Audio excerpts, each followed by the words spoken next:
اب میں اس مسابقے کے اگلے شریک طالب علم عبدالسلام جن کا تعلق درجہ ثالثہ سے ہے، ان سے درخواست کروں گا کہ وہ آئیں، اسلام اور انسانی حقوق پر بیان کرنا۔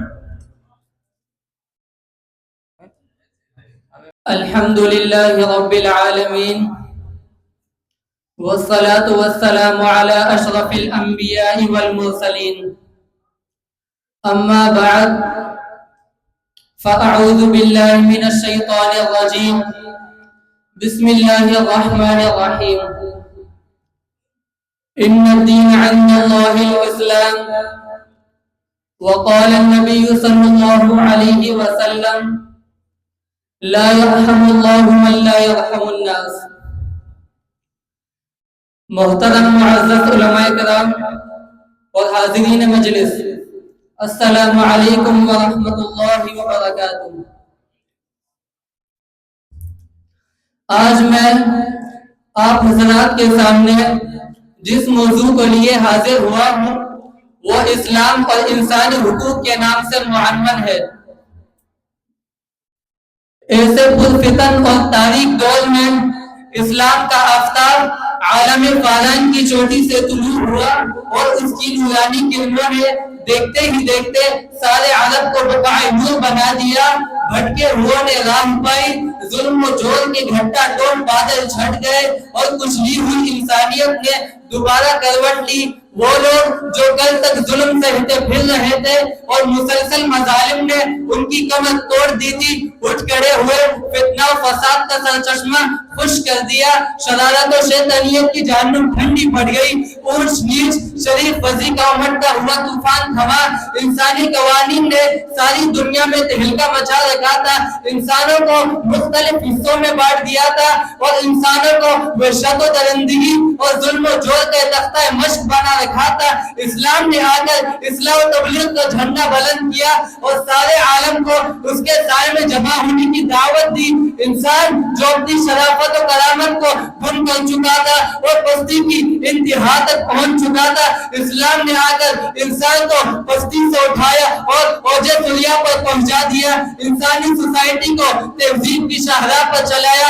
انسانی معاشرے میں ظلم و ستم کو ختم کر کے عدل و انصاف کو رواج دیا۔ پھر دنیا نے دیکھا کہ کل جس انسان کے حقوق پامال ہوئے تھے آج اسے حقوق مل رہے ہیں۔ دنیا نے دیکھا اسلام اس کے دروازے کی چوکھٹ پر اسے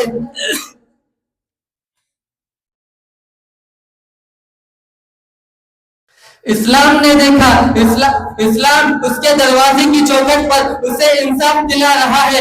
اسلام نے آتے ہی انسان کو اس کا مقام بتایا، وَلَقَدْ كَرَّمْنَا بَنِي آدم، اور دوسری جگہ فرمایا لَقَدْ خَلَقْنَا الْإِنسَانَ فِي أَحْسَنِ تَقْوِيمٍ۔ انسان کا مقام بہت بلند ہے، لیکن انسان کا مقام اسے اس وقت تک نہیں مل سکتا جب تک کہ اسے اس کے حقوق نہ مل جائے۔ چنانچہ میں دیکھتا ہوں کہ دنیا عالم میں اسلام ایسا مذہب ہے جو بلا تفریق پوری انسانیت کے حقوق کا تحفظ کرتا ہے، چاہے مسلم ہو یا کافر، مرد ہو یا عورت، آزاد ہو یا غلام، امیر ہو یا غریب۔ اسلام اس تفاوت امتیاز کو مٹاتے ہوئے اعلان کرتا ہے، یا ایھا الناس انا خلقناکم من ذکر و انثی وجعلناکم شعوبا وقبائل لتعارفوا۔ اگر اسلام میں امتیاز ہے تو یہی ہے۔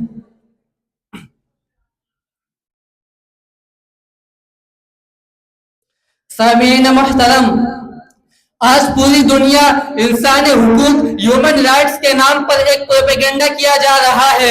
عالم کفر پوری دنیا کو یہ تاثر دے رہا ہے کہ اسلام ایک تنگ نظر اور متشدد مذہب ہے اور اسلام میں انسانی حقوق کی کوئی قیمت نہیں ہے، جبکہ اہل اسلام کا دعویٰ ہے کہ اگر دنیا کو انسانی حقوق کا معمولی سا ادراک ہے تو وہ بھی اسلامی تعلیمات کی اساس پر ہے۔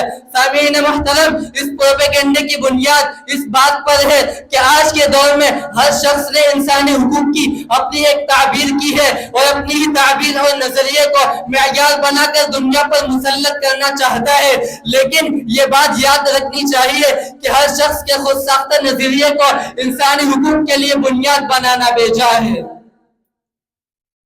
سامعین قدر، اسلام نے انسانی زندگی کی بہاروں کو گل فشاں کر دیا۔ اور ان حقوق کا تصور ہر اس فرد کے لیے جو انسانی رشتے سے متعلق ہے.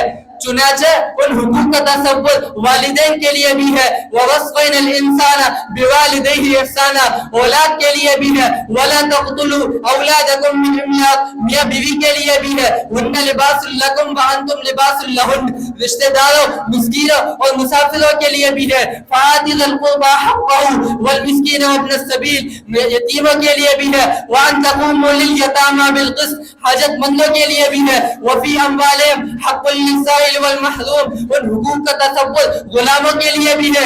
حتیٰ کہ اسلام نے جگہ جگہ فتحریر الرقبہ کہہ کر غلاموں کی آزادی کے بہانے ڈھونڈے ہیں. غلاموں کو دیا اس شان سے پیغام آزادی کہ گردش میں ہے 1400 برس سے جام آزادی.